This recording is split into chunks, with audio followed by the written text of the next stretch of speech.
স্বাগত দর্শক, ৭১ জার্নালে আপনাদের সাথে আছে আমি দানিয়া রহমান। সংবাদ পর্যালোচনা ভিত্তিক নিয়মিত এই অনুষ্ঠানে আমরা খবরের নানান বিষয় বিশ্লেষণ করি। পত্রপত্রিকা, টেলিভিশন, ডিজিটাল মিডিয়া ও নিউজ পোর্টালে যেসব খবর শিরোনাম হয়ে থাকে তা আমরা জানিয়ে দিই। সেই খবরের সাথে যুক্ত মানুষদের আমরা সংযুক্ত করি আমাদের আলোচনা টেবিলে।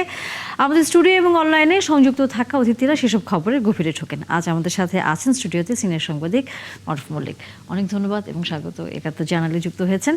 দর্শক, আপনাদেরকে জানাতে চাই যে বিভিন্ন সময় খবরের নানা বিষয় পর্যালোচনায় আমাদের অন্যান্য অতিথিরাও পর্যায়ক্রমে সংযুক্ত হয়ে থাকেন। আমরা আলোচনা করব আমাদের অতিথিদের সাথে এবং সমসাময়িক বিষয়গুলো নিয়ে। তবে তার আগে শুরুতেই কয়েকটি অনলাইন নিউজ পোর্টালের খবর দেখে আসতে চাই এক নজরে।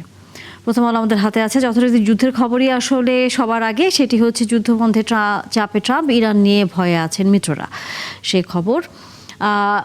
ডিপ টেস্ট ছাড়া ক্ষমতায় রাখার প্রস্তাবে কি শর্ত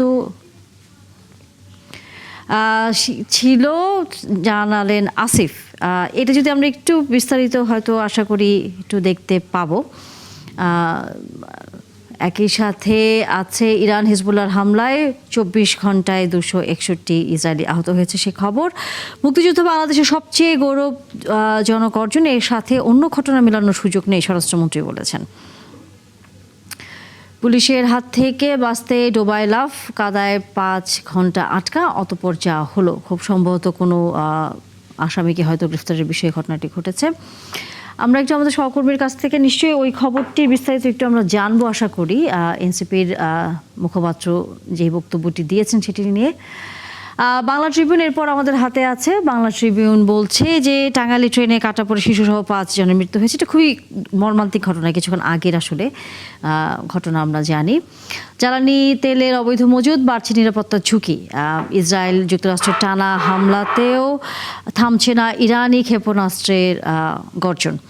ফুরিয়ে আসছে টমহাক ক্ষেপণাস্ত্রের মজুদ, কতটা সংকটে পড়বে যুক্তরাষ্ট্র সে খবর। দৌলদিয়ায় ফেরির অপেক্ষায় যানবাহনের দীর্ঘ সারি, জনমনে খুব আতঙ্ক। এবং একই সাথে ভালো খবর যে সুস্থতার পথে মির্জা আব্বাস সে খবর আছে। bdnews24.com, জ্বালানি তেলের অবৈধ মজুতদারি, তথ্যদাতাদের পুরস্কারের ঘোষণা আসছে। এটি আমরা দেখেছি, সরকারের পক্ষ থেকে এটি বলা হয়েছে। মিয়ানমারে জান্তাকে বিচ্ছিন্ন করে ফেলার সুপারিশ ৪ মার্কিন কংগ্রেস সদস্যের। তেল নেই লেখা ফিলিং স্টেশনে মিলল ১০,০০০ লিটার জ্বালানি। ক্রসিংয়ে উঠে বাসের তেল শেষ, লাইনে বসা ৫ জনের প্রাণ নিল ট্রেন সে খবর। একই সাথে ২৬ মার্চ রাত ২:১২টায় কী হয়েছিল তা গুরুত্বপূর্ণ দলিল হতে পারে প্রধানমন্ত্রী বলেছেন। এরকম নানা খবরাখবর আসলে আছে বিভিন্ন গণমাধ্যমগুলোতে। দর্শক, আমরা দেখছিলাম। আমরা যদি একটু শুরুই করতে চাই আমাদের অতিথির সাথে, সেটি হচ্ছে ২৬ মার্চ রাত ২:১২টায় এই খবরটি হঠাৎ করে আমরা জানি এবার খুব আলোচনা এসেছে যে স্বাধীনতার ঘোষণা আসলে ২৬ নাকি ২৭, এবং ২৬ মার্চ রাতে ২:১২টার সময় তৎকালীন একটি কোনো ঘটনা ঘটেছিল যেটির প্রেক্ষাপটে আসলে এই কথাগুলো বারবার আসছে যে ঘোষণা কোন তারিখে হয়েছিল। আপনার কাছ থেকে যদি একটু বিস্তারিত আমরা জানতে চাই যে ইতিহাসে আসলে এই বিষয়গুলো খুব পরিষ্কারভাবে নেই, নানাভাবে তো আসলে তথ্যের বিভ্রান্তি হয়েছে, আমরা দেখেছি একপক্ষীয় তথ্য সবসময় আসলে প্রচারিত হয়েছে। সেই জায়গায় থেকে যখন নতুন করে আরেকটি বিষয় আসে যে স্বাধীনতার ঘোষণা বা স্বাধীনতার দিবসটি আসলে কোন দিন সঠিকভাবে জানার, আপনার তথ্যের মতে আসলে এই বিষয়টা একটু যদি আমরা একটু জানতে চাই। জি, ধন্যবাদ আমাকে আজকের এই অনুষ্ঠানে আমন্ত্রণ জানাবার জন্য। এটা হচ্ছে আমাদের স্বাধীনতা দিবস ২৬শে মার্চ, এটা নিয়ে তো নতুন করে আলাপ করার বা বিতর্ক করার কোনো সুযোগ নাই। এখন আমরা হচ্ছে কি আমাদের বাংলাদেশিরা একটা তারিখের হিসেবে গরমিল করে ফেলি। এখন ২৬শে মার্চ রাত বলতে আমরা বুঝি ২৬ মার্চ বিকেলের পরে যে রাতটা সন্ধ্যাটা শুরু হয়, এইরকম একটা হিসাব আমরা করি। কিন্তু যেটা হচ্ছে যে আপনার ২৫শে মার্চ রাত ১২টার পরে যেই ইয়েটা করা হয়, যে আপনার এই সময়টা যে হিসাব করা হয় সেটাও কিন্তু ২৬শে মার্চ হিসাবেই পরিচিত। তো সেই জায়গায় আমরা তো রাত ১২টার পরে রাত ২টায় যখন ইয়ে করা হয়, আলাপ করা হয়, কথাবার্তা বলা হয়, সেটা তো আমরা করতেই পারি।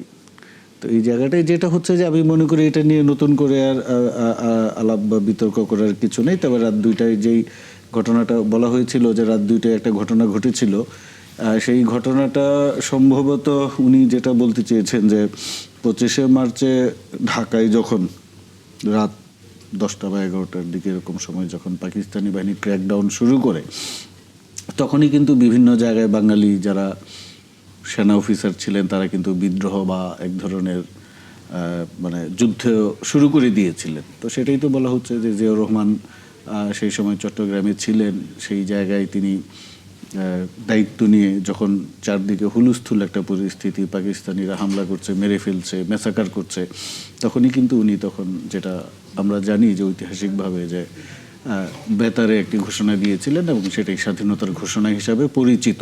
এবং এটা তো অস্বীকার করা যাবে না, ওই সময় যারা আমাদের মুরব্বী ছিলেন, আমাদের বাবা মা বা আত্মীয় স্বজন, তাদের কাছ থেকে শুনেছি যখন এই পাকিস্তানি ক্র্যাকডাউনের পরে যখন সবাই হতবিহ্বল যে আসলে কি হবে বা ঘটনাটা কোন দিকে যাবে, ওই সময় কিন্তু বেতারে যে ভাষণটা আমরা শুনলেন জিয়াউর রহমানের স্বাধীনতার ঘোষণা, সেটা শুনেই কিন্তু আবার বাংলাদেশিরা, বাঙালি জাতি ঘুরে দাঁড়ালো। আমি এখানে শুধু বাঙালি বলবো না, 71-এর স্বাধীনতা যুদ্ধেই বাংলাদেশে যারা আছেন, বাঙালি ছাড়াও বিভিন্ন জাতিসত্তা, সবারই তো একটা সক্রিয় অংশগ্রহণ ছিল, যার যার জায়গা থেকে যুদ্ধ করেছেন, পাহাড়িরা করেছেন, ময়মনসিংহে যারা আছেন ক্ষুদ্র জাতিসত্তা তারাও যুদ্ধ করেছেন, সমতলে যারা আছেন তারাও যুদ্ধ করেছেন। তো বাংলাদেশিরা কিন্তু জিয়াউর রহমানের ঘোষণাটা শুনেই ঘুরে দাঁড়িয়েছেন এবং এই যে গণযুদ্ধ আমরা যেটা বলি বা স্বাধীনতার যুদ্ধ, সেটা কিন্তু শুরু হয়ে গেল। এখন রাজনৈতিক নেতাদের এক ধরনের ভূমিকা আছে, ওই রাত্রে সামরিক বাহিনীর কর্মকর্তা হিসেবে জিয়াউর রহমান এক ধরনের ভূমিকা রেখেছেন, এটা তো অস্বীকার করা যাবে না। অবশ্যই। এবং একই সাথে রাষ্ট্রপতি জিয়াউর রহমানের যে অবদান, আমরা আসলে সেই সময় যতটুকু আমরা গতকালও একটি অনুষ্ঠানে 71-এর এক অনুষ্ঠানে আমরা আলোচনা করছিলাম, তখনকার যারা তার সাথে কাছাকাছি ছিলেন এবং বিদ্রোহ করেছিলেন এবং সেনাবাহিনীর যেসব সদস্যরা বাংলাদেশের যারা পক্ষে ছিলেন, এই যুদ্ধের নেপথ্যে কাজ করেছেন, তাদের তখনকার যে ভূমিকা এবং জিয়াউর রহমান তখন যেভাবে একদমই বুদ্ধি দিয়ে যে উনি বের হয়ে এসে মুক্তিযুদ্ধে অংশগ্রহণ করার যে কাহিনীগুলো, পাকিস্তান সেনাবাহিনীর সেই জায়গা থেকে বের হয়ে এসে এই গল্পগুলো, এই ইতিহাসের অংশগুলো আসলে বরাবরই কিন্তু আমরা একেবারেই কখনোই আমরা সামনে আসতে দেখিনি। এটি এক ধরনের কেন যেন মনে হতো যে শুধুই কিছু মানুষেরই আসলে অবদান, কিন্তু তখন কিন্তু আবার একসাথে এটাও বলা হয় যে সারা বাংলাদেশের, তৎকালীন বাংলাদেশের সব মানুষের আসলে অবদান। সেই অবদানগুলো আসলে আমরা কেন স্মরণ করি না বা রাখি না? রাজনীতিকরণটা আসলে হচ্ছে, রাজনীতিকরণটা হয়ে গিয়েছিল। এখন বাংলাদেশের মুক্তিযুদ্ধটাকে দলীয়করণ করা হয়েছিল গত 17 বছরই না, 1971 সালে স্বাধীনতা যুদ্ধের পরপরই।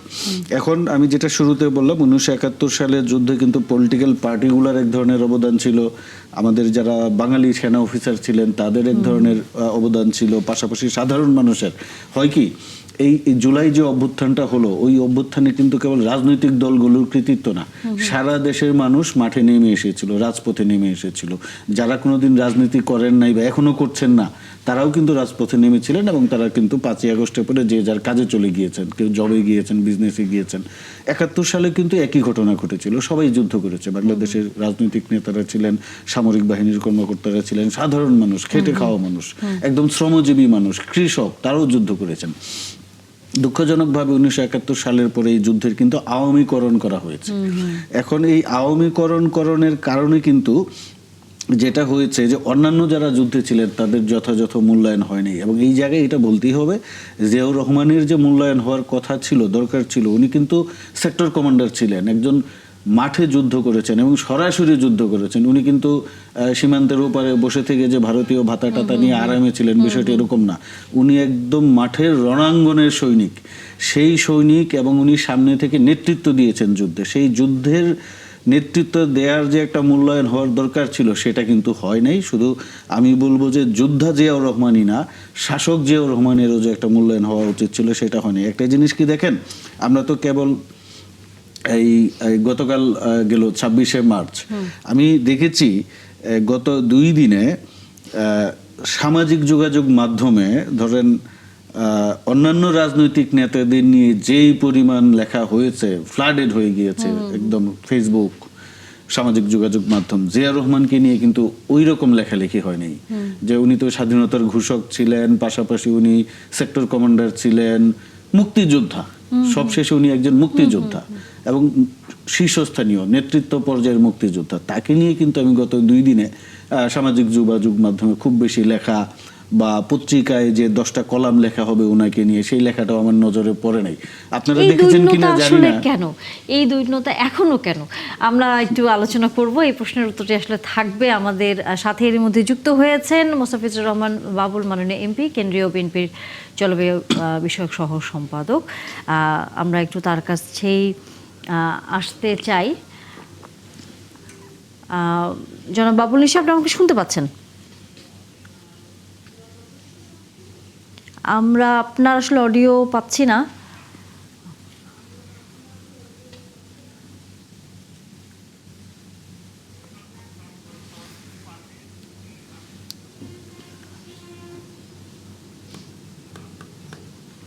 অধ্যাপক ডক্টর মাহফুজ পারভেজ, তিনিও যুক্ত আছেন আমাদের সাথে। আমরা কথা শুনতে পাচ্ছি না আসলে। শোনা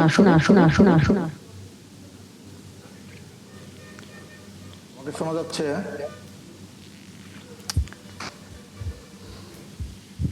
আমাকে শোনা যাচ্ছে? জি, আপনাকে শুনতে পাচ্ছি। জি জি।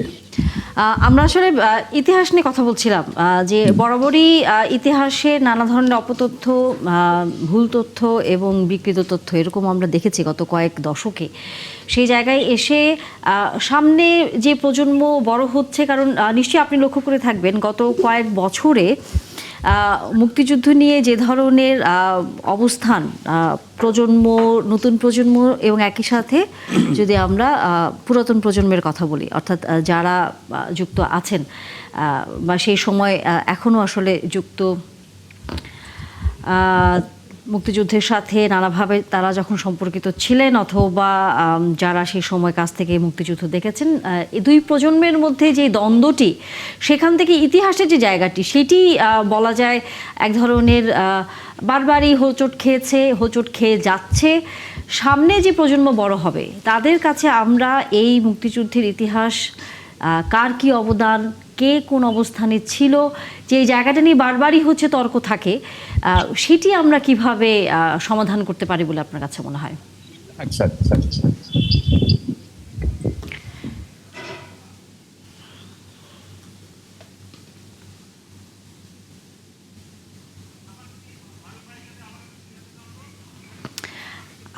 আমরা হয়তো আমাদের অন্যান্য অতিথিদের সাথে সংযোগ স্থাপন করতে পারিনি। আমরা আমাদের স্টুডিওর অতিথির কাছে আসলে ফিরতে চাই।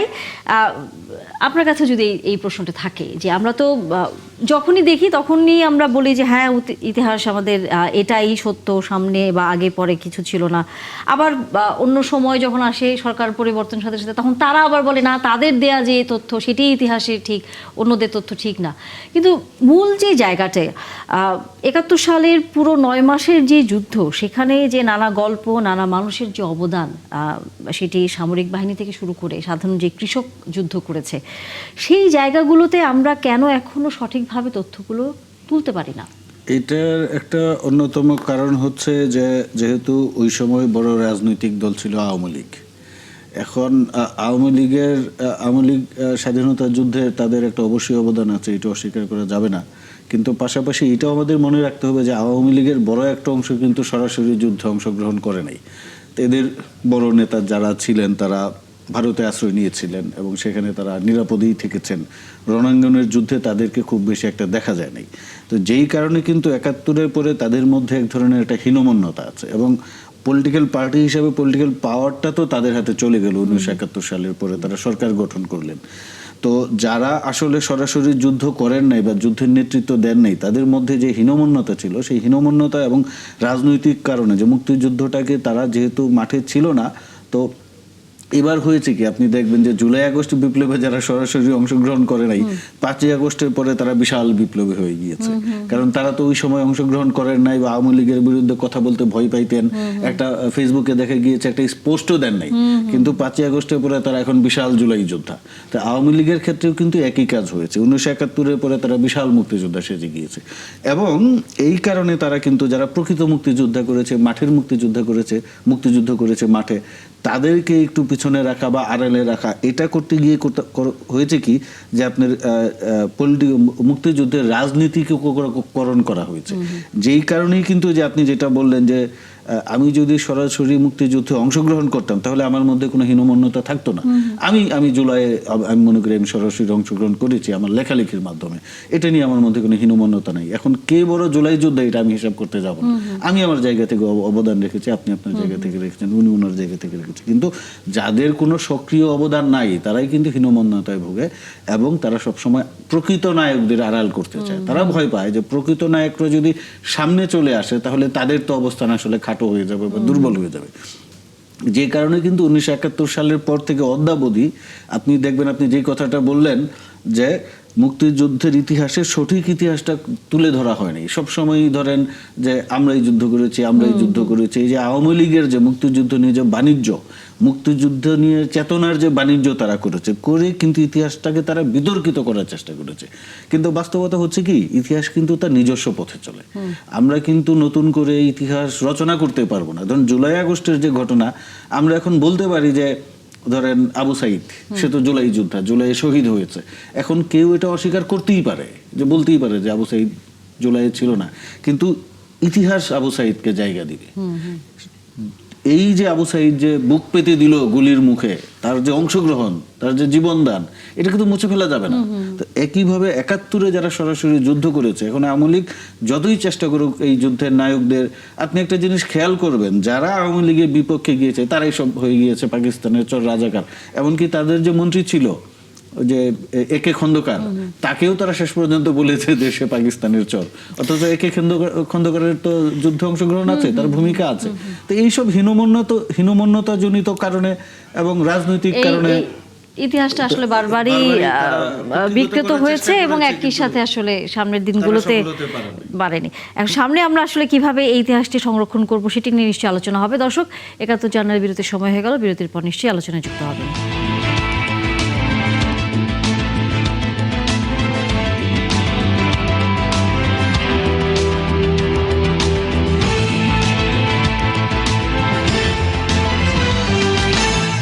দর্শক, নানা রকম খবর, তবে বেশিরভাগ খবরই আসলে যে সংকট এরই মধ্যে সারা বিশ্বে ছড়িয়েছে, জ্বালানি সংকট, এবং তার প্রভাব বাংলাদেশেও কি হতে যাচ্ছে সেটি নিয়েও আসলে নানা রকম খবরাখবর আছে। আমরা আলোচনা হয়তো করব সেই বিষয় নিয়ে, তবে যে বিষয়টি নিয়ে আমরা কথা বলছিলাম সেটি হচ্ছে মুক্তিযুদ্ধ নিয়ে, এবং একই সাথে মুক্তিযুদ্ধের ইতিহাস যে বিভিন্ন সময় বিকৃত করা হয়েছে, বিভিন্ন সময়ে সেটি ভুল তথ্য অপতথ্য দিয়ে প্রজন্ম পর প্রজন্ম এক ধরনের বিভ্রান্তির মধ্যে গড়ে উঠেছে। সামনের প্রজন্ম আসলে কি জানবে, সেখানে আমরা এখন কি করতে পারি, এই বিষয়টি নিয়ে একটু আলোচনা করব, তারপর হয়তো অন্যান্য আলোচনা যুক্ত হবে। তবে এর মধ্যে একজন অতিথি যুক্ত হয়েছেন, পরিচয় করে দিতে চাই। অধ্যাপক আনিসুর রহমান, আন্তর্জাতিক সম্পর্ক বিশ্লেষক। অনেক ধন্যবাদ যুক্ত হয়েছেন আপনি আমাদের সাথে। মোস্তাফিজুর রহমান বাবুল, আপনার কাছে যদি একটু আসি, সেটি হচ্ছে সামনের দিনে আমরা ইতিহাসের কথা বলি, আমরা দেশপ্রেমের কথা বলি, কিন্তু মুক্তিযুদ্ধ নিয়ে নানা রকম যে তথ্যগুলো সামনে আসে তখন গুটি কয়েক মানুষের আমরা অবদান দেখি, কিন্তু আমরা জানি যে তখন সমগ্র বাংলাদেশের মানুষ তখন হচ্ছে এই মুক্তিযুদ্ধে অংশগ্রহণ করেছেন। একজন কৃষক থেকে শুরু করে একজন সেনা সদস্য, সব পর্যায়ের মানুষ। সেই জায়গায় এই মানুষগুলোর অবদান, এই মানুষগুলোর বিভিন্ন সারা এই 9 মাসের যেই ঘটনা, সেগুলো আমরা কেন আসলে সামনে এখন পর্যন্ত আনতে পারি না বা জানাতে পারি না? এটা আমাদের জাতির জন্য দুর্ভাগ্যজনক যে আমাদের স্বাধীনতার 55 বছর পরও আমরা আমাদের জাতির সামনে আমরা স্বাধীনতার একটা বস্তুনিষ্ঠ, দল নিরপেক্ষ, নির্মোহ ইতিহাস আমরা হাজির করতে পারি নাই। আমাদের বর্তমান প্রজন্মের উপর দায়িত্ব বর্তিয়েছে যে আগামী প্রজন্মের সামনে আমাদের মুক্তিযুদ্ধের সঠিক ইতিহাস তৈরি করা, সঠিক ইতিহাস হাজির করা। আমি আজকে এই আলোচনার শুরুতে আমি মহান স্বাধীনতার ঘোষক শহীদ প্রেসিডেন্ট জিয়াউর রহমানকে স্মরণ করছি, যিনি চট্টগ্রামের কালুরঘাট বেতার কেন্দ্র থেকে একজন মেজর জিয়া বলে 1971-এর মহান স্বাধীনতার ঘোষণা দিয়েছিলেন, মুক্তিযুদ্ধের ডাক দিয়েছিলেন, মুক্তিযুদ্ধে ঝাঁপিয়ে পড়ার জন্য গোটা জাতিকে আহ্বান জানিয়েছিলেন, সারা দুনিয়ার শান্তিকামী গণতন্ত্রকামী মানুষের কাছে বাংলাদেশের পক্ষে সাহায্য সহযোগিতার হাত বাড়ানোর উদাত্ত আহ্বান জানিয়েছিলেন। শহীদ প্রেসিডেন্ট জিয়াউর রহমান উনি কেবল স্বাধীনতার ঘোষণাই দেন নাই, মুক্তিযুদ্ধের ডাকি কেবল দেন নাই, উনি সরাসরি রণাঙ্গনে যুদ্ধ পরিচালনা করেছেন। একজন রণাঙ্গনের বীর মুক্তিযোদ্ধা হিসাবে দায়িত্ব পালন করেছেন। একজন সেক্টর কমান্ডার হিসাবে, জেট ফোর্সের সর্বাধিনায়ক হিসাবে উনি রণাঙ্গনে বীর মুক্তিযোদ্ধা হিসাবে উনি 9 মাস কাল ধরে উনি আমাদের মুক্তিযুদ্ধকে সংগঠিত করা, মুক্তিযুদ্ধকে আপনার পরিচালিত করা, মুক্তিযুদ্ধে অংশগ্রহণ করার মধ্য দিয়ে স্বাধীনতা উত্তরকালে উনি আপনার বীরোত্তম খেতাবে উনি ভূষিত হয়েছিলেন। আমরা 1971-এর 25শে মার্চে হানাদার বাহিনী আমাদের মুক্তির আকাঙ্ক্ষাকে, আমাদের গণতান্ত্রিক আকাঙ্ক্ষাকে, আমাদের স্বাধিকারের আকাঙ্ক্ষাকে, আমাদের স্বাধীনতার স্বপ্নকে আপনার দমন করবার জন্যে আমাদের উপর নৃশংস নির্মম আক্রমণ পরিচালনা করেছে, হত্যাযজ্ঞ, ইতিহাসের জঘন্যতম হত্যাযজ্ঞ পরিচালনা করেছে। এবং আমরা আমাদের পূর্বসূরীরা সেই হত্যাযজ্ঞের বিরুদ্ধে, সেই নৃশংস আক্রমণের বিরুদ্ধে তারা সংগঠিত হয়েছে, তারা প্রতিরোধ গড়ে তুলেছে এবং 9 মাস কাল ধরে তারা মুক্তিযুদ্ধ সংগঠিত করে, মুক্তিযুদ্ধে অংশগ্রহণ করে এই বাংলাদেশ নামক এই রাষ্ট্রটি প্রতিষ্ঠিত করেছে। আমাদের মুক্তিযুদ্ধে 30 লক্ষ শহীদ তারা জীবন দিয়েছেন, লক্ষ লক্ষ মা বোন তারা ইজ্জত দিয়েছেন এবং সীমাহীন দুঃখ দুর্দশা আমাদেরকে ভোগ করতে হয়েছে। আজকের এই দিনে লক্ষ লক্ষ শহীদ যারা জীবন দিয়ে বাংলাদেশ নামক রাষ্ট্র আমাদেরকে উপহার দিয়েছেন তাদেরকে স্মরণ করতে হবে, 2 লক্ষ মা বোনকে স্মরণে আনতে হবে এবং একই সাথে আমাদের মুক্তিযুদ্ধের পটভূমি তৈরি করবার জন্যে আমাদের সকল জাতীয় নেতা তাদেরকেও আমাদের স্মরণে আনতে হবে। কাউকেই অস্বীকার করা, কাউকে ছোট করা, কাউকেই হেয় করবার কোনো সুযোগ আছে বলে আমি মনে করি না। আপনার ঠিক এই জায়গাতে আমি একটি প্রশ্ন করতে চাই, সেটি হচ্ছে আপনি দেখেছেন কিনা ঠিক জানি না, বাংলা ট্রিবিউনে একটি খবর আসলে তারা প্রকাশ করেছে, সেটি হচ্ছে এনসিপির যে মুখপাত্র এবং সাবেক উপদেষ্টা আসিফ মাহমুদ সজীব ভুঁইয়া তিনি বলেছেন জিয়াউর রহমান স্বাধীনতার ঘোষক কথাটি সংবিধানের লঙ্ঘন, সুস্পষ্টভাবে লঙ্ঘন বলে তিনি তার ফেসবুক পেজে এই ধরনের একটি মন্তব্য দিয়েছেন। এখন যে প্রশ্নটা আমি করতে চাই সেটি হচ্ছে যে নতুন এই দল 24শে গণঅভ্যুত্থানের পরবর্তী তাদের অবস্থান, তাদের দেশের প্রতি যে ধরনের কমিটমেন্ট বলেই বা রাজনৈতিক দল হিসেবে তাদের যে নানা ধরনের কাজ আমরা দেখেছি এর আগে, সেখানে তো তাদের কিছু অনুসারী আসলে তৈরি হয়েছে বা তাদের সমর্থক তৈরি হয়েছে, তাদেরও কিছু জনসমর্থন তৈরি হয়েছে, কারণ তারাও এখন নির্বাচিত হয়ে সংসদে যাচ্ছেন। সেই হিসেব করে এই যে যখন জিয়াউর রহমান স্বাধীনতার ঘোষক এই কথাটি সংবিধান লঙ্ঘন বলে তারা যখন বলছেন, তখন কি বিভ্রান্তি তৈরি হয় না? এবং একই সাথে যারা হচ্ছে এরকমভাবে নানা সময় মুক্তিযুদ্ধ, জিয়াউর রহমান এদের নিয়ে যে অপপ্রচারগুলো চালিয়েছে, এর আগে আমরা দেখেছি কম বেশি মুক্তিযুদ্ধকে ছোট করে কথা বলা, মুক্তিযোদ্ধাদের নানাভাবে অপমান করা, এই ঘটনাগুলোর সাক্ষী তো আমরা হয়েছি গত বলা যায় 17 মাসের ভিতরে নানা ঘটনায়। সেই হিসেব করে আপনার কাছে কি মনে হয় যে সামনের দিনগুলোতে এই ঘটনাগুলো আসলে নতুন প্রজন্মের কাছে যখন সামনে আসবে বা এইসব রাজনৈতিক দলগুলোর যারা কর্মী সমর্থকরা আছেন তারাও তো আসলে মুক্তিযুদ্ধ সম্পর্কে এক ধরনের সুনির্দিষ্ট বা সুস্পষ্টভাবে কোনো তথ্য পেলেন না। এক ধরনের তখন বিভ্রান্তি কি আরো রয়ে গেল না? না, আমি অবাক হয়েছি যে এই নবগঠিত দলের একজন শীর্ষস্থানীয় নেতার এ ধরনের বক্তব্যে।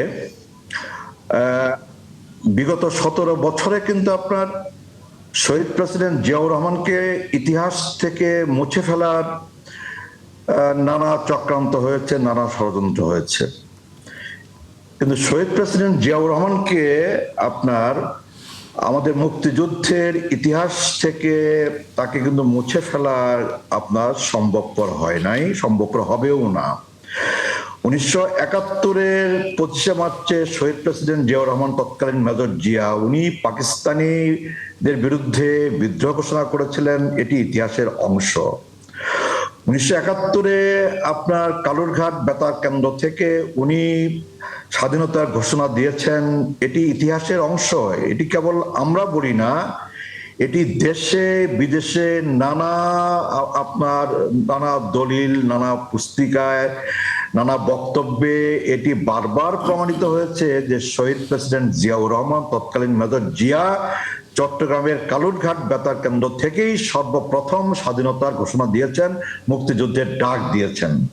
আমার কাছে বোধগম্য না এই নবগঠিত এই দল কেন আপনার ফ্যাসিস্ট আওয়ামী লীগের পদাঙ্ক অনুসরণ করে শহীদ প্রেসিডেন্ট জিয়াউর রহমানের স্বাধীনতার ঘোষণাকে অস্বীকার করতে চাইছে এবং শহীদ প্রেসিডেন্ট জিয়াউর রহমানের মুক্তিযুদ্ধে তার অসামান্য অবদান, তার নেতৃত্বের অবদানকে অস্বীকার করতে চাচ্ছে। এটি আমার কাছে বোধগম্য না। আমি আশা করি আমি বিশ্বাস করি যে ইতিহাস তো আপনার চাইলেই বদলে ফেলা যায় না, ইতিহাস চাইলেই আপনার পাল্টে ফেলা যায় না। আপনার আমাদের দেশে আপনার ইতিহাস একটা বস্তুনিষ্ঠ নির্মোহ ইতিহাসের প্রয়োজনেই আপনার নির্মিত হবে, রচিত হবে আগামী বংশধরদের জন্য, আগামী প্রজন্মের জন্য। ফলে আপনার আওয়ামী লীগ যে কাজটি পারে নাই, জিয়াউর রহমানকে মানুষের হৃদয় থেকে, বাংলাদেশের জনগণের কাছ থেকে, আমাদের ইতিহাস থেকে মুছে ফেলবার যে চেষ্টা, সেই চেষ্টায় আওয়ামী লীগ সফল হয় নাই। এবং আজকেও যারা শহীদ প্রেসিডেন্ট জিয়াউর রহমানকে আমাদের মুক্তিযুদ্ধের আপনার ইতিহাস থেকে মুছে ফেলবার নানা অপতৎপরতা প্রত্যক্ষভাবে কিংবা পরোক্ষভাবে চালাচ্ছেন, তাদের সকল অপতৎপরতা ব্যর্থতায় পর্যবসিত হবে মানুষের হৃদয়ে, মানুষের মনে, বাংলাদেশের ইতিহাসে, ভবিষ্যৎ প্রজন্মের জন্য যে ইতিহাস রচিত হবে, যে ইতিহাস নিরূপিত হবে, সেই ইতিহাসে শহীদ প্রেসিডেন্ট জিয়াউর রহমানের নাম আপনার জলজল করে আপনার সকলের সামনে হাজির থাকবে এবং বেঁচে থাকবে। জি বাবুল ভাই, আমার একটা প্রশ্ন, না ঠিক আমার একটা কথা ছিল, আসিফ মাহমুদ সজীব ভুঁইয়া যেই কথাটি বলেছেন যে জিয়াউর রহমানকে স্বাধীনতার ঘোষক বলা সংবিধানের লঙ্ঘন, আমি জানি না উনি আসলে কোন প্রেক্ষিতে বা এটার ব্যাখ্যা কি দিয়েছেন তার ফেসবুক পোস্টে, কিন্তু ধরেন এই ন্যারেটিভ বিল্ডিংয়ের কিন্তু একটা প্রসেস আছে, এটা প্রপাগান্ডার একটা প্রসেস আছে। এখন সজীব ভুঁইয়ার কিন্তু ফেসবুকে অনেক ফলোয়ার্স, এবং তারা কিন্তু এটা দেখে ফেললো যে উনি একটা কথা বলেছেন যে জিয়াউর রহমানকে স্বাধীনতার ঘোষক বলে সংবিধানের লঙ্ঘন। তো সেই জায়গায় জিয়াউর রহমানের দল হিসাবে বিএনপির কি উচিত না যে আপনি যেই মুক্তিযুদ্ধের যে ইতিহাসের যে গল্প, যে ঘটনার বিবরণ আপনি দিলেন, এটা আপনি জানেন, আমি জানি, আমরা অনেকেই জানি, কিন্তু নতুন যে প্রজন্ম, জেনারেশন আলফা বা জেনজি, তাদের কাছে জিয়াউর রহমানকে যে নতুন করে তুলে ধরা, আমরা বলছি না যে স্তুতি গাথা করতে হবে বা ব্যক্তি বন্দনায় যেতে হবে, যেটা অতীতে ধরেন সরাসরি বলি শেখ মুজিবুর রহমানকে নিয়ে অতিরিক্ত বন্দনা করতে গিয়ে কিন্তু আওয়ামী লীগ খুবই বিপজ্জনক পরিস্থিতি সৃষ্টি করে ফেলেছিল। তো ওই রকম আমরা বলছি না, কিন্তু তারপরেও জিয়াউর রহমানের যে মুক্তিযুদ্ধ অবদান, সেটা কি আরো বড় করে তুলে ধরা উচিত না বিএনপির পক্ষ থেকে? ওনার তো আপনার অবদানকে ছোট করে আপনার ভাবার তো কোনো সুযোগ নাই। বিএনপি তো আপনার শহীদ প্রেসিডেন্ট জিয়াউর রহমান আপনার 1971-এর 25শে মার্চে উনি বিদ্রোহ ঘোষণা করেছেন। উনি উনি আপনার কালুরঘাট বেতার কেন্দ্র থেকে উনি স্বাধীনতার ঘোষণা দিয়েছেন, মুক্তিযুদ্ধের ডাক দিয়েছেন। উনি সেক্টর কমান্ডার হিসাবে যুদ্ধ করেছেন রণাঙ্গনে থেকে। না, এটা তো আপনি জানেন, আমি জানি, আমরা সবাই জানি। এটা আমি জানি, আপনি জানেন, আমরা জানি, কিন্তু আমাদের নতুন প্রজন্ম তারা জানে না, তাদেরকে জানতে দেওয়া হয় নাই। এখন বিএনপির উপর আমাদের উপর দায়িত্ব বর্তিয়েছে যে এই শহীদ প্রেসিডেন্ট জিয়াউর রহমানের এই ভূমিকা, তার এই অবদান, তার এই ঘোষণা, তার 71-এর যুদ্ধকালীন সময়ে তার কর্মকাণ্ড রণাঙ্গনে, এই সব কিছুই আমাদের নতুন প্রজন্মের কাছে, আমাদের তরুণদের কাছে পৌঁছে দেওয়া, তুলে ধরা, এটি নিঃসন্দেহে আমাদের সকলের উপর এই দায়িত্ব অর্পিত হয়েছে। এবং আমি আশা করি যে আমাদের পাঠ্যসূচিতে, আমাদের পাঠ্য বইয়ে জনাব বাবুল, যেটি আসলে আমাদের অতিথি প্রশ্ন করেছেন যে এনসিপির এই মুখপাত্র এই ধরনের একটি বক্তব্য দেওয়ার পর তার পরিপ্রেক্ষিতে বিএনপির পক্ষ থেকে কোনো ধরনের বিবৃতি, বক্তব্য আসলে প্রতিক্রিয়া দেওয়া হয়েছে কিনা, আমি মনে করি হয়েছে দেওয়া কিনা উচিত। বা দেওয়া হবে কিনা আসলে? না, এ ধরনের তো আপনার হাস্যকর বক্তব্যের বিরুদ্ধে নিঃসন্দেহে বিএনপি তার বক্তব্য আপনার তুলে ধরবে। তো সংবিধানের লঙ্ঘন আমি ঠিক বুঝতে পারি নাই, মানে কেন উনি বলছেন যে সংবিধানের লঙ্ঘন। আপনার এই যে সংবিধানের আওতায় আমরা আছি, যে সংবিধানের আওতায় দেশ পরিচালিত হচ্ছে, এই সংবিধানের তো নানা অংশ পরিবর্তন, পরিমার্জন, সংশোধন করার বিষয়গুলো তো আমাদের গভীর বিবেচনার মধ্যে আছে। এবং গত 12 তারিখ যে নির্বাচন অনুষ্ঠিত হয়েছে, নির্বাচনের মধ্য দিয়ে যে জাতীয় সংসদ গঠিত হয়েছে, সেই জাতীয় সংসদের সামনে একটা বড় দায়িত্ব হচ্ছে আমাদের সংবিধানের প্রয়োজনীয় সংশোধনী আপনার আনা, সংবিধানকে আপনার প্রয়োজনীয়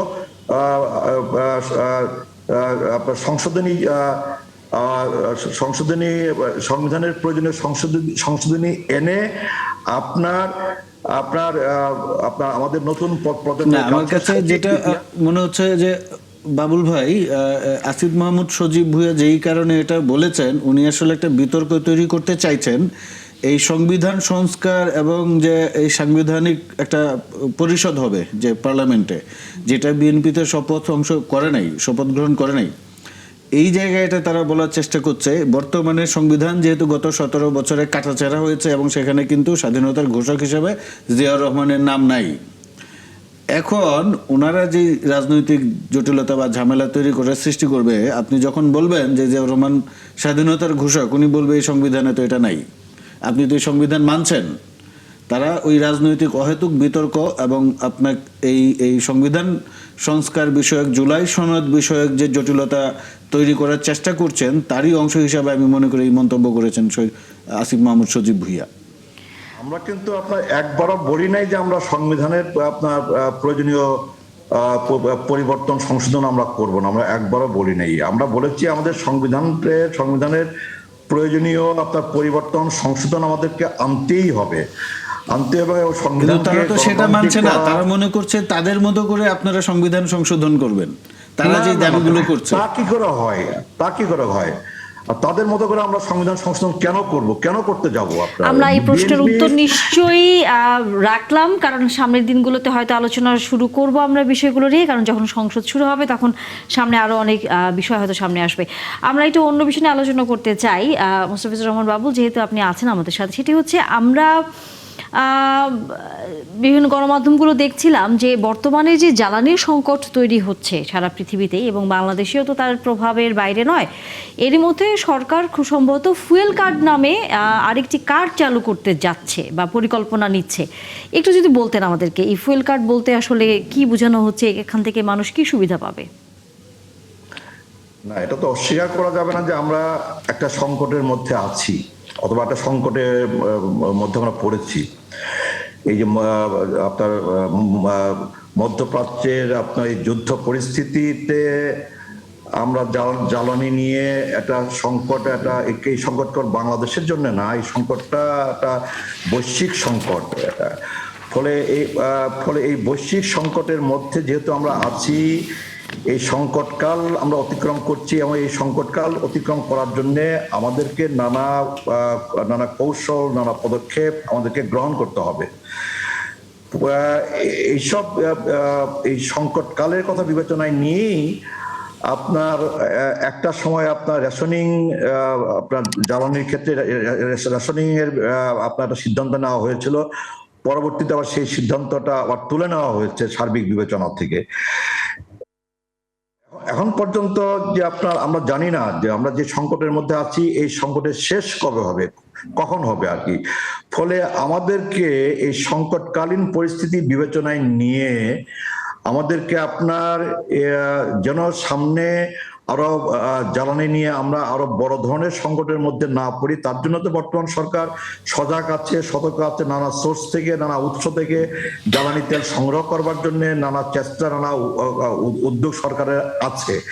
এর বাইরেও এর আগে যেমন রেশনিং এর মাধ্যমে আপনার একটা এই জ্বালানি সংকট মোকাবেলা করা, জ্বালানি সংকটটা আপনার কম বেশি মোকাবেলা করবার চেষ্টা হয়েছে। এখন আবার ফুয়েল কার্ড চালু করার মধ্য দিয়ে যেন এই যে বাজারে এই জ্বালানি সংকট পরিস্থিতিটাকে পুঁজি করে এক ধরনের যে আতঙ্ক ছড়িয়ে পড়ছে, পাশাপাশি এক ধরনের ব্যবসায়ীরা, কালো বাজারিরা, তারা আপনার জ্বালানি তেলের একটা মজুদ করে তুলছে এবং বাড়তি দামে তারা সেই তেল বিক্রি করছে। এইসবের হাত থেকে পরিত্রাণ পাওয়ার জন্য এই ফুয়েল কার্ডের আইডিয়াটা সরকার ভাবছে। এই জায়গায় একটু আমরা অধ্যাপক আনিসুর রহমানের কাছে যেতে চাই। অধ্যাপক আনিসুর রহমান, ফুয়েল কার্ড দিয়ে কতটুকু আমাদের জ্বালানি সাশ্রয় সম্ভব হবে বলে আপনার কাছে মনে হয়? দেখুন, এগুলো একটু টেম্পোরারি, আমি মনে করি টেম্পোরারি কিছু একটা পদক্ষেপ, এবং এগুলো দিয়ে আসলে ক্রাইসিসকে সলভ করা সম্ভব না। ক্রাইসিসকে সম্ভব করতে গেলে কিছু পদক্ষেপ নিতে হবে সরকারকে। নাম্বার 1 হচ্ছে বাংলাদেশের পুলিশ বাহিনী অ্যাক্টিভ, ঠিক আছে। পুলিশ বাহিনীর যে কাজ কি, আইন শৃঙ্খলা রক্ষাকারী বাহিনী করবে। এছাড়াও আমাদের কিছু পুলিশ বাহিনীর মতো কিছু বাহিনীর দরকার আছে, যেমন বাজার মনিটরিং এর জন্য একটা বাহিনী দরকার আছে, এবং এই যে ফুয়েল মনিটরিং এর জন্য একটা বাহিনীর দরকার আছে। এরা ফুয়েল শুধু মনিটরিং করবে। আপনি দেখবেন আজকে এই সংবাদপত্রে অনেকগুলো পত্রিকার মধ্যে বেরিয়েছে, মানে কিভাবে মানুষ তেলকে মজুত করেছে বাড়ির ফ্লোরের নিচে, তারপরে হচ্ছে দোকানে ফুয়েল মজুত করছে। মানে বাংলাদেশের মানুষের মেন্টালিটি এতটাই যে যখন কোনো কিছু সংকট তৈরি হয়, এই সংকটটাকে পুঁজি করে আপনার আরো বেশি সংকট তৈরি করে দেয়। তো গভর্নমেন্টের আবার পলিসি মেকিং এর ক্ষেত্রেও কিছু প্রবলেম আমরা দেখি, কারণ বাংলাদেশের মতো তৃতীয় বিশ্বের রাষ্ট্রগুলো অত্যন্তভাবে আমলার উপর ডিপেন্ডেন্ট। এরা রাজনীতিবিদরা অনেকটাই আমলার উপর অসহায় হয়ে যায়। এখানে কিছু বিষয় আছে, ল এনফোর্সিং এজেন্সি যেটা আছে, আমি বললাম যে শুধুমাত্র পুলিশ দিয়ে হবে না, বাজার মনিটরিং এর জন্য আলাদা একটা ফোর্স লাগবে। আপনার এই ক্রাইসিস মুভমেন্টে এগুলোকে দেওয়ার জন্য আপনি ইউরোপিয়ান কনটেক্সটে যদি দেখবেন যে শুধুমাত্র পুলিশের কাজ কিন্তু অনেক ধরনের পুলিশ আছে। যেমন আমি টার্কিতে দেখেছি জান্দারমা নামে একটা পুলিশ আছে, যারা সমুদ্র সৈকতগুলোতে এবং বড় বড় ক্রিমিনালদেরকে অ্যারেস্ট করে। সুতরাং এই ধরনের পদক্ষেপগুলো নিতে হবে। এবং দেখবেন যে কালোবাজারি কিন্তু তেলের মধ্যে এখনো আছে, এবং এই পেট্রোল তারপরে হচ্ছে ডিজেল, অকটেন, এগুলোর যে সমস্ত পাম্পগুলো আছে সেখানে দেখবেন যে সেখান থেকেও নামে বেনামে কিন্তু তেল নিয়ে তারা আবার ব্যবসা করছে, খোলা বাজারে বেশি দামে ব্যবহার করার চেষ্টা করছে। মানে আমাদের এই দেশের জন্য স্ট্রিম রুলার দরকার, মানে যে আপনার আইন শৃঙ্খলা রক্ষাকারী বাহিনীকে খুব বেশি পরিমাণে ল এনফোর্সিং এজেন্সিকে এঙ্গেজিং হতে হবে, যাতে করে জনদুর্ভোগগুলো তৈরি না হয়। সরকারের এই প্রচেষ্টাগুলোকে আপনার অ্যাপ্লাই করবে কারা?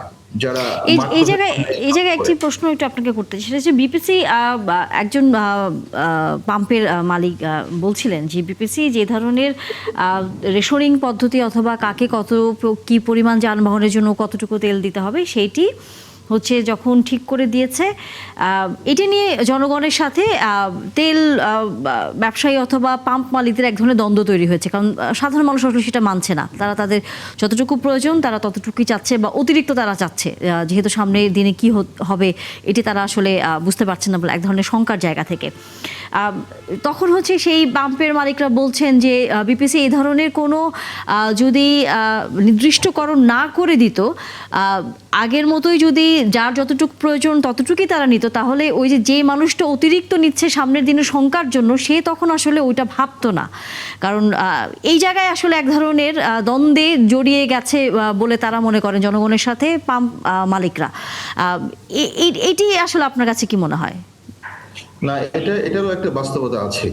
আপনার হলো যে যখন সরকার অতি সচেতনতা তৈরি করে, জনগণের মধ্যে সচেতনতা তৈরি করার জন্য এই ধরনের রেশনিং, তারপরে কার্ড সিস্টেম করবে, মানুষ এটাকে মানে পজিটিভ ভাবে নেওয়ার চেয়ে নেগেটিভ ভাবে নেবে। মনে হবে যে সংকট মনে হয় আরো অনেক বেশি, এবং এই সংকটের মধ্য থেকে তারা একটা ক্রাইসিস তৈরি করে নিজেদেরকে মজুদ করার একটা চিন্তা ভাবনা করবে।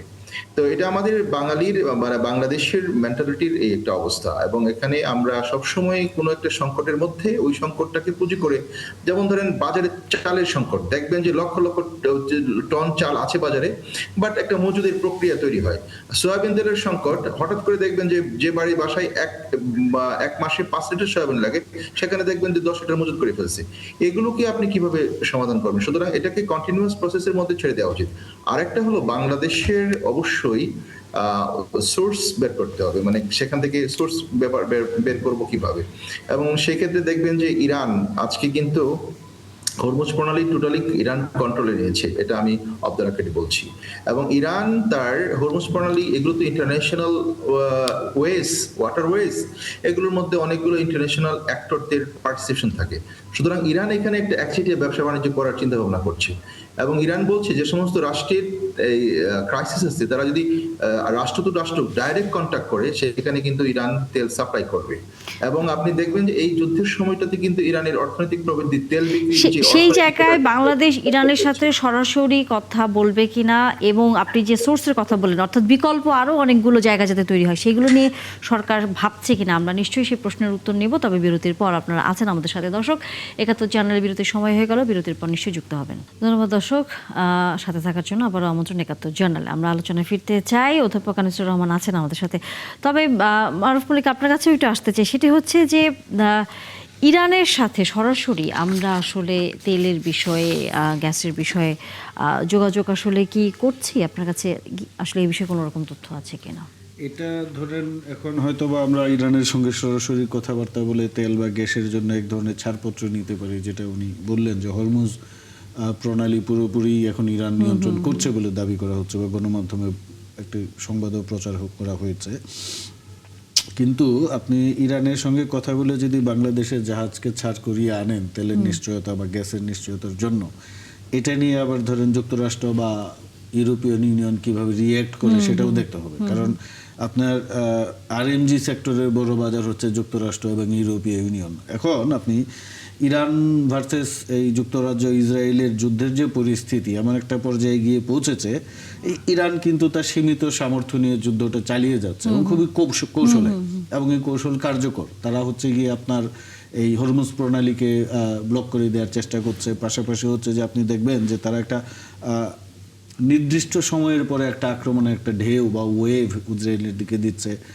মধ্যপ্রাচ্যে যে যুক্তরাষ্ট্রের সামরিক ঘাঁটিগুলো ছিল মোটামুটি সব জায়গায় তারা হামলা করার চেষ্টা করেছে এবং অনেক ক্ষেত্রে সফলও হয়েছে। এইরকম অবস্থায় যুক্তরাষ্ট্র এবং ইসরায়েল চাচ্ছে যে গ্লোবাল কমিউনিটির সাপোর্ট যেন তাদের দিকে আসে, কারণ এই হরমুজের কারণে যেহেতু তেল সরবরাহে সারা বিশ্বে বিঘ্ন ঘটছে, সারা পৃথিবীতেই কিন্তু জ্বালানি তেলের দাম বেড়েছে, এবং জ্বালানির দাম বৃদ্ধি মানে নিত্য প্রয়োজনীয় সব কিছুর দাম বেড়ে যাওয়া, জনজীবনে এক ধরনের নেতিবাচক প্রভাব পড়ে। তো এই সুযোগে যুক্তরাষ্ট্র এবং ইসরায়েল চাচ্ছে যে নেটো সহ ইউরোপিয়ান ইউনিয়ন বা আরও যারা দেশ আছে, চীন, ইভেন রাশিয়া, ওদের একটা সমর্থন আদায় করে নেয়ার। কারণ তারা মনে করছে যে জনজীবনে যখন তেলের দাম বৃদ্ধির প্রভাব পড়বে তখন মানুষজন ক্ষিপ্ত হয়ে উঠবে এবং তাদের পক্ষে যাবে। কিন্তু বাস্তবতা হচ্ছে তারা কাউকে এখনো পায়নি। ইভেন তাদের যে দীর্ঘদিনের মিত্র যুক্তরাজ্য সরাসরি যুদ্ধে অংশগ্রহণ করতে অস্বীকৃতি জানিয়েছে, জার্মানি জানিয়েছে, স্পেন জানিয়েছে, গ্রিস জানিয়েছে, পোল্যান্ডও সম্ভবত না করে দিয়েছে। তো এই মুহূর্তে কাউকেই তারা পাশে পাচ্ছে না এবং তারা কিন্তু মরিয়া। এবং শেষ পর্যন্ত যদি যুক্তরাষ্ট্র এবং ইসরায়েল ভিয়েতনামের মতো বা আফগানিস্তানের মতো অবস্থা হয় যে নিজেদেরকে প্রত্যাহার করে নিতে হয়, তাদের জন্য একটি বিশাল পরাজয় হবে। যদিও তারা ইরানে ব্যাপক হামলা করেছে, ব্যাপক ক্ষয়ক্ষতি করেছে, হাজারের উপর প্রাণহানি হয়েছে, সবই ঠিক আছে। তো সব কিছু মিলে আমার কাছে মনে হচ্ছে যে এই মুহূর্তে বাংলাদেশের এই যে তেল ডিপ্লোমেসিতে একটু রয়েস হয়ে আগানো উচিত, খুবই কৌশলী হতে হবে। কারণ বাংলাদেশও তার জিও পলিটিক্স বা লোকাল রাজনীতিতে, আঞ্চলিক রাজনীতিতে এমন একটা জায়গায় অবস্থায় দাঁড়িয়ে আছে যে আপনি কিন্তু আসলে যুক্তরাষ্ট্র এবং ইউরোপীয় ইউনিয়নের বাইরে গিয়ে বা তাদেরকে চটিয়ে খুব একটা সুবিধা করতে পারবেন না। আমি যেটা বললাম আরএনজি সেক্টরের একটা বিষয়, যে যুক্তরাষ্ট্র তেমনি শুল্ক নিয়ে হাউকাউ করছে, এখন সে যদি আবার শুল্ক বাড়িয়ে দেয়, দেখা গেল আপনি ইরানের সঙ্গে নেগোশিয়েট করে আপনি তেলের জাহাজ হয়তোবা হরমুজ দিয়ে পার করে আনলেন। এখন ট্রাম্প যদি খেপে যায় এবং সে যদি আবার বলে যে বাংলাদেশ তো তেল নিয়ে হ্যাঁ, কারণ যাচ্ছে, একটি বিষয় নিশ্চয়ই আপনার সাথে বোধহয় আলোচনা হয়েছিল হয়তো বা সেটা হচ্ছে যে রাশিয়া থেকে বাংলাদেশ তেল নিতে পারবে।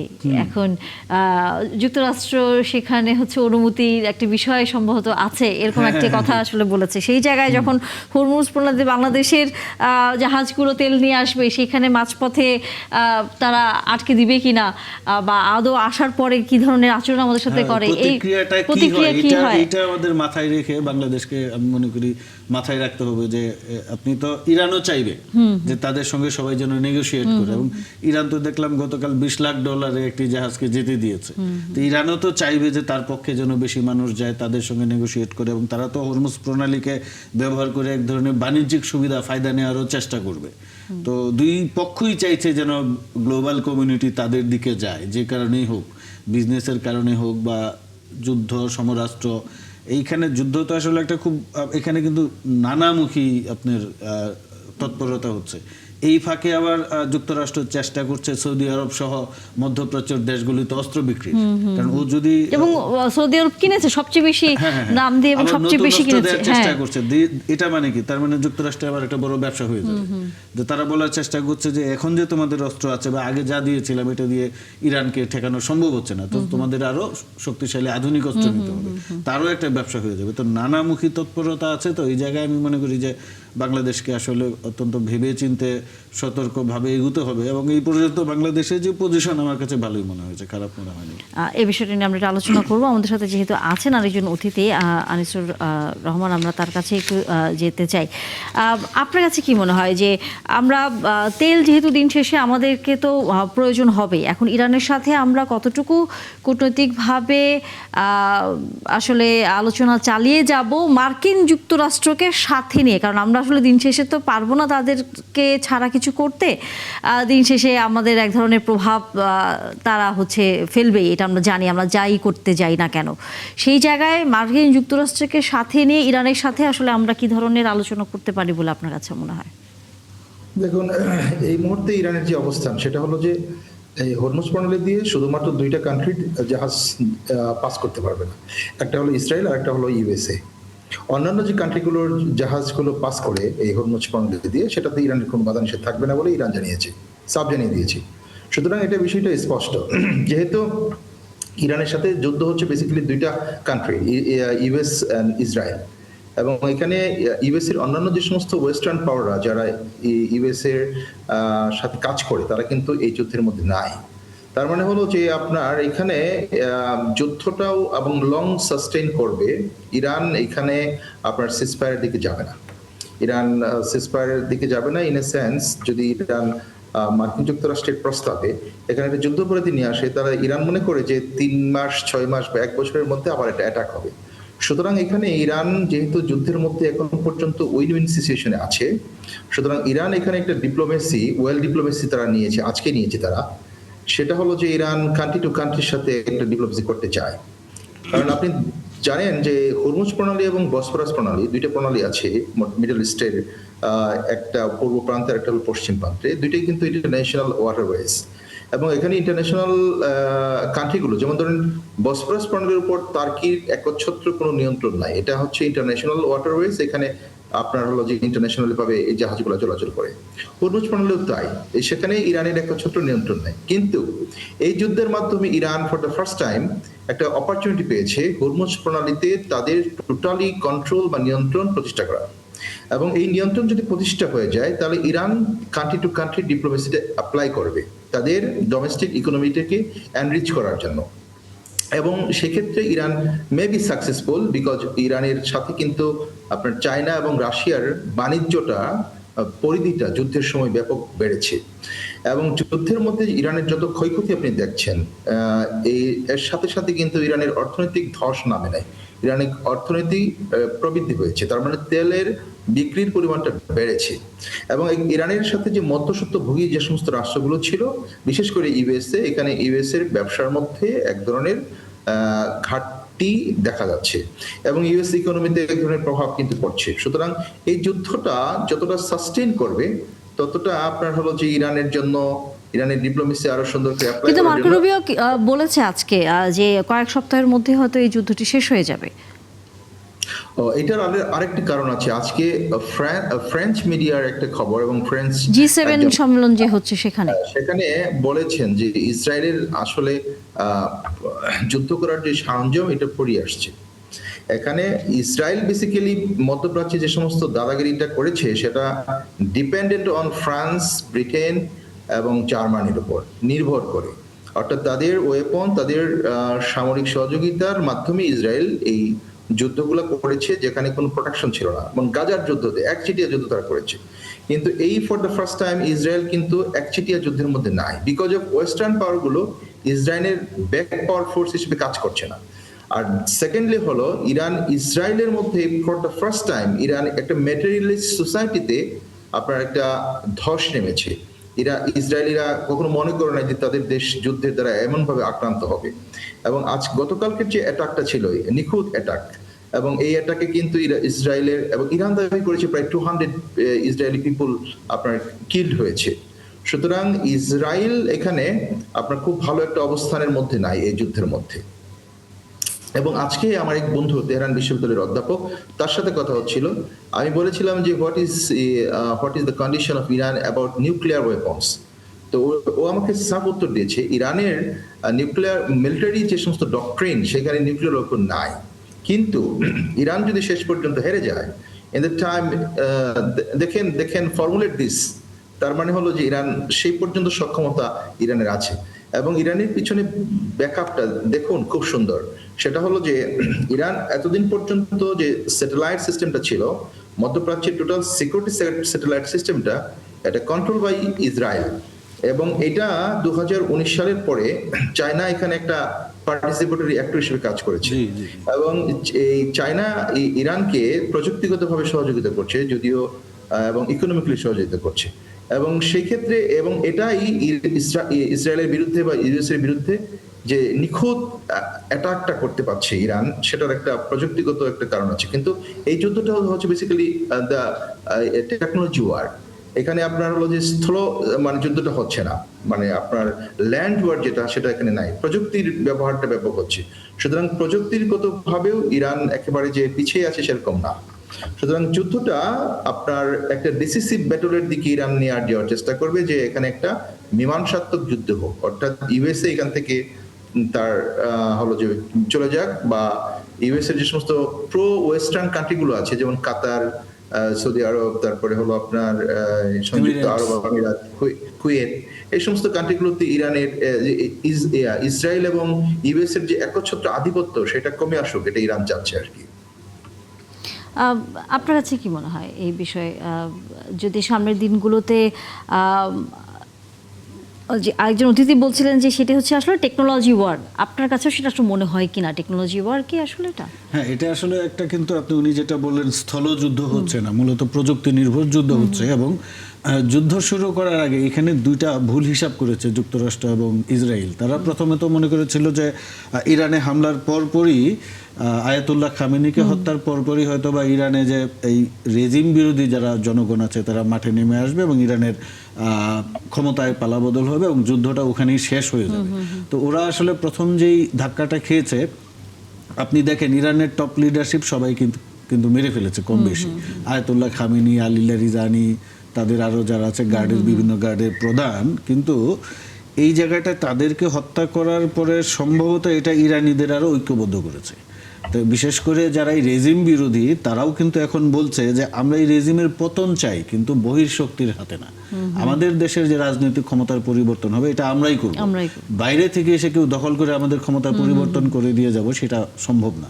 এরকম কিন্তু আমরা দেখছি সোশ্যাল মিডিয়া বা গণমাধ্যমে ওরা কথা বলছে, বাকিটা আমরা জানি না সত্য মিথ্যা কতটুকু। এইটা একটা ধাক্কা খেয়েছে তারা, যে ইরানের ক্ষমতার পালাবদল করতে পারে নাই। ইরানে যারাই ক্ষমতায় ছিল তারাই ক্ষমতায় আছে, এবং এটা বিশেষ করে আমি বলবো যে আয়াতুল্লাহ আলী খামেনি উনি নিজের জীবন দিয়ে ইরানের জনগণকে ঐক্যবদ্ধ করেছেন। উনি পালিয়ে যেতে পারতেন বা গুহায় লুকায় থাকতে পারতেন, এদিক সেদিক। ওনার সামনে রাস্তা ছিল দুইটা, হয় মৃত্যু অথবা আপনার লুকায় টুকায় থাকা, পালায় থাকা, শেষ পর্যন্ত সাদ্দাম হোসেন বা লিবিয়ার গাদ্দাফির মতো ধরা পড়া এবং একটা বিব্রতকর অবস্থায় পড়া। উনি কিন্তু এটা করেন নাই। উনি তেহরানে কোথায় আছেন এটা উনি জানতেন, যে ওনার অবস্থান সম্পর্কে শত্রুপক্ষ বা প্রতিপক্ষ জানেন। উনি জানার পরেও সেখানে ছিলেন, এবং তার পরিবার নিয়ে কিন্তু উনি নিহত হয়েছেন। উনি মৃত্যুর পথটাকে বেছে নিয়েছেন, শহীদি পথ বেছে নিয়েছেন, কারণ এটা ইরানের জনগণকে আরো ঐক্যবদ্ধ করবে। আর দ্বিতীয় যে ভুলটা যুক্তরাষ্ট্র ইসরায়েল করেছে, তারা মনে করেছিল যে এই ইরানের যে সামরিক সক্ষমতা খুব কম, এবং এই যে ব্যাপক হারে হামলার পরে তাদের ডিপো, বিভিন্ন অস্ত্রাগারে হামলা করা হবে, তাদের সামরিক সক্ষমতা। কিছুদিন আগে ট্রাম্প বললেন যে ইরানের ক্ষেপণাস্ত্রের সক্ষমতা, মানে ক্ষেপণাস্ত্র উৎক্ষেপণের সক্ষমতা পুরোপুরি ডিস্ট্রয় করে দেওয়া হয়েছে। তারপরে আমরা এখন দেখছি ঝাঁকে ঝাঁকে ক্ষেপণাস্ত্র নিক্ষেপ করছে ইরান।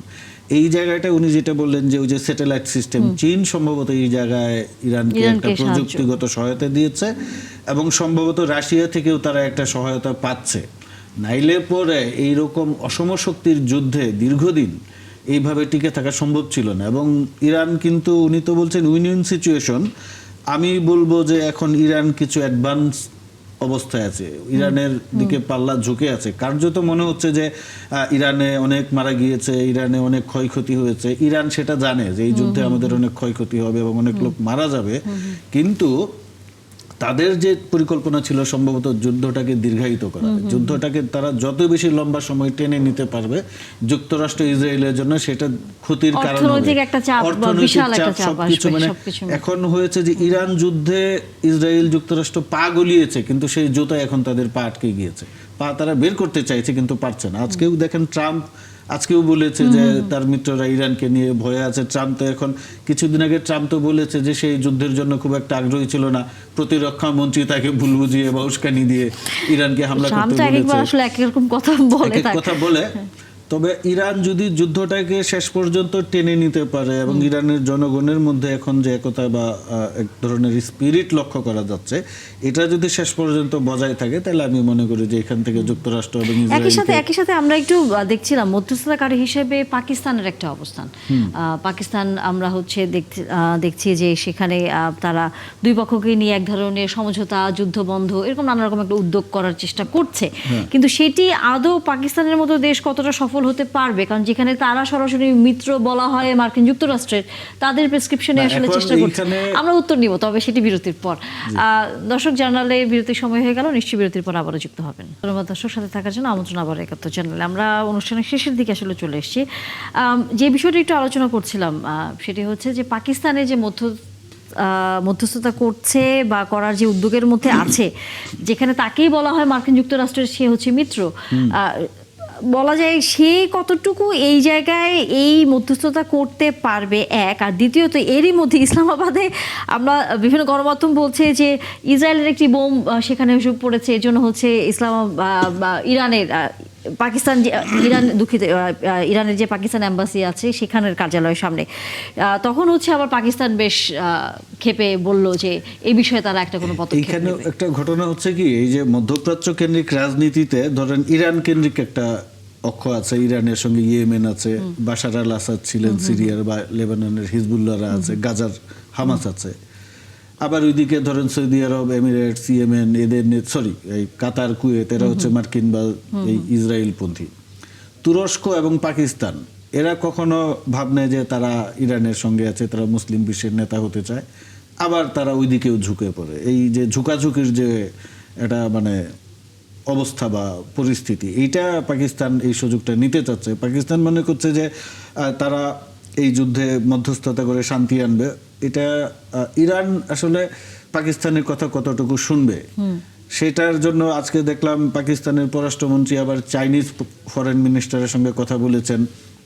কারণ এই যুদ্ধে তো শুধু ইরান, আমরা সামনাসামনি দেখছি যুদ্ধ ইরান করছে বা পিছনে রাশিয়া ইরানের একটা ইন্ধন বা সমর্থন আছে। আপনি যদি রাশিয়ার পররাষ্ট্রমন্ত্রীর কথাবার্তা শুনেন বা চাইনিজ পররাষ্ট্রমন্ত্রীর কথাবার্তা শুনেন, সেখানে একটা প্রচ্ছন্ন সমর্থন আছে ইরানের প্রতি তাদের। তো পাকিস্তান কি আদৌ ইরানকে যুদ্ধে বিরত রাখার জন্য চীন বা রাশিয়াকে আপনার রাজি করাতে পারবে? কারণ এটা তো একটা গ্রেট গেম। কারণ এই যুদ্ধে যদি ইরান কোনোভাবে টিকে যায় শেষ পর্যন্ত, তাহলে মধ্যপ্রাচ্যে যুক্তরাষ্ট্রের যে আধিপত্য সেটা কিন্তু ধ্বংস হয়ে যাবে। পাশাপাশি পাকিস্তানের নিজের সমস্যা হচ্ছে নিজেই তো সে আফগানিস্তানে হামলা করছে, হাসপাতালে স্কুলে হামলা করছে, এবং সে আরেক পক্ষকে বলছে গিয়ে যুদ্ধ থামাও। তো তার আগে তো পাকিস্তানের নিজের অবস্থান পরিষ্কার করতে হবে। আমার কাছে মনে হচ্ছে যে ইরানকে নানাভাবে ট্রাম্প হুমকি ধমকি প্রস্তাব দিয়েছে, শর্ত দিয়েছে, ইরানকে কোনোভাবেই রাজি করাতে পারে নাই।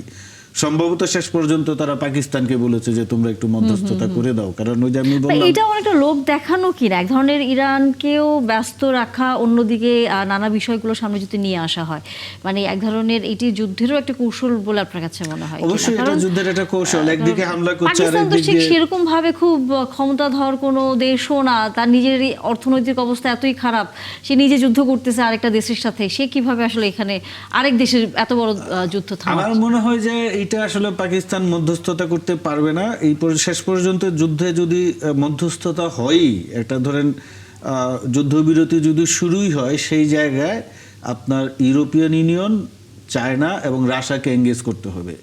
এই তিনটা অংশ যদি ইরানকে আশ্বস্ত করে যে উনি যেটা বলছিলেন যে ফার্দার 6 মাস পরে আবার ইসরায়েল যুক্তরাষ্ট্র হামলা করতে পারে, এই তিনটা শক্তি যদি ইরানকে আশ্বস্ত করে যে যুক্তরাষ্ট্র আর ইসরায়েল তোমাকে হামলা করবে না, করলে আমরা তোমাদের সঙ্গে থাকবো, সেক্ষেত্রে ইরান রিট্রিট করতে পারে। কিন্তু ইরান আমার মনে হয় না এত সহজে রিট্রিট করবে, কারণ স্ট্র্যাটেজিক জায়গা থেকে যুদ্ধে তারা কিন্তু অনেকটা এগিয়ে গিয়েছে। তারা এই যুদ্ধে প্রমাণ করেছে, প্রথম হামাস একটা জিনিস প্রমাণ করেছিল 7ই অক্টোবর সম্ভবত 2022 বা 23-এর, তারা হামলা করেছিল প্যারাগ্লাইডিং করে। ইসরায়েলে যে হামলা করা যায় না, ইসরায়েল যে একটা দুর্ভেদ্য অজেয় রাষ্ট্র, এটা কিন্তু হামাস স্বল্প পরিসরে হামলা করে দেখিয়ে দিয়েছিল, সেখানেও হামলা করা সম্ভব। আর এইবারের যুদ্ধে কিন্তু ইরান প্রমাণ করেছে তাদের আয়রন ডোম অনেক কিছুই আছে, অনেক আধুনিক অস্ত্র আছে, তারপরেও ইসরায়েলের মাটিতে ক্ষেপণাস্ত্র পৌঁছানো সম্ভব। পড়েছে।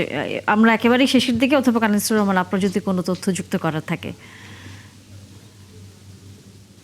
আপনারা যেটা বললেন পাকিস্তানের ডিপ্লোমেসি, পাকিস্তানের ফরেন পলিসি বা ফরেন মিনিস্ট্রি এতটা স্ট্রং ডিপ্লোমেসি অ্যাপ্লাই কখনো করে নাই বা করতে পারে না, বিকজ অফ তাদের foreign policy strategy not suitable for middle ইস্টের জন্য। মিডল ইস্টে পাকিস্তান কোনো ভাইটাল কোনো অ্যাক্টরও না, বিকজ অফ মিডল ইস্টে পাকিস্তান ম্যান পাওয়ার সেল করে, এবং মিডল ইস্ট থেকে পাকিস্তান আপনার হচ্ছে অর্থ অনুদান নিয়ে এসে পাকিস্তানের অর্থনীতিকে, ভঙ্গুর অর্থনীতিকে তারা সচেতন করতে চায়।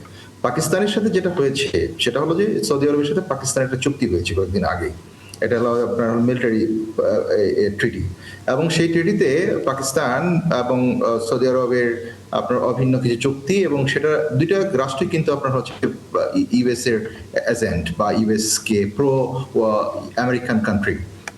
সুতরাং এদের মাধ্যমে আপনার যুদ্ধের নেগোশিয়েশন হওয়া কোনোভাবেই সম্ভব নয়। এখানে যুদ্ধের নেগোশিয়েটিং অ্যাক্টর, আরেকটা অ্যাক্টর আমি যোগ করি, সেটা হলো যে ইউরোপীয় ইউনিয়ন, সাথে হলো আপনার রাশিয়া এবং চীনের সাথে টার্কি যে গুড অ্যাক্টর, এবং টার্কির আজকের পররাষ্ট্রমন্ত্রী হাকান ফিদান আজকে স্পেস দিয়েছে। সেই স্পেসে এই যুদ্ধের জন্য মেইন কালপ্রিট হিসেবে ইসরায়েলকে দায়ী করেছে, যে ইসরায়েল হচ্ছে এটার জন্য দায়ী, এবং ইসরায়েলকে মধ্যপ্রাচ্যের অশান্তির মূল উৎস হচ্ছে ইসরায়েল, এবং ইউএসএ যুদ্ধের মধ্যে অংশগ্রহণ করছে ইসরায়েলের জন্য। এবং টার্কি শুধুমাত্র একমাত্র মুসলিম কান্ট্রি যেটা হলো নেটো সদস্য, এবং এই যদিও এই যুদ্ধে টার্কির ইরানের পক্ষে কোনো ধরনের নেগোশিয়েটিং রোল প্লে করে নাই, যেটা আপনার করেছিল টার্কি আপনার যুদ্ধের সময়, এই ফিলিস্তিন যুদ্ধের সময়, এবং হামাসের সাথে ফিলিস্তিনের সাথে ইসরায়েলের যে চুক্তিটা হয়েছে সেখানে কিন্তু সাক্ষী হলো ইসরায়েল, টার্কি, তুরস্ক। হ্যাঁ, সুতরাং টার্কি যে good player in middle east না, কিন্তু ওইখানে আমার একটা প্রশ্ন আছে আপনার কাছে, যে টার্কি ভালো অ্যাক্টর, সে বিষয়ে সন্দেহ নাই, কিন্তু তুরস্ক কিন্তু কখনোই চায় না যে মধ্যপ্রাচ্যের রাজনীতিতে ইরানের প্রভাব বাড়ুক। তারা কিন্তু সেটা আটকে দিতে চায়। এটা আমরা সিরিয়া যুদ্ধে দেখেছি, বা এই যে হামাসের সঙ্গে যে যুদ্ধ এই শান্তি চুক্তিটা হলো, আপনি যেটা বলছেন যে তুরস্ক সেখানে সাক্ষী হিসাবে অংশগ্রহণ করেছে, কারণ তুরস্কের অ্যাসাইনমেন্টই ছিল হামাসকে ওখানে থামিয়ে দেয়া। আমরা এই আলোচনা ইরানের করব, সহায়তায় হামাসের তবে যে শক্তি আলোচনা বৃদ্ধি আমাদের আজকের সেটাকে দিনের আটকে দেয়া। মতো শেষ করতে হচ্ছে, কারণ সামনে যুদ্ধ নিয়ে আরো হয়তো নানা দিক সামনে আসবে, তখন কথা হবে। অথবা আজিজুর রহমান ধন্যবাদ, এবং মারুফ মল্লিক আপনাকেও ধন্যবাদ। প্রশ্ন আসলে রয়ে গেল, কিন্তু উত্তর আমরা আগামী দিনগুলোতে খুঁজবো। দর্শক একান্ত চ্যানেলে ছিলেন, তার জন্য আপনাদেরও ধন্যবাদ।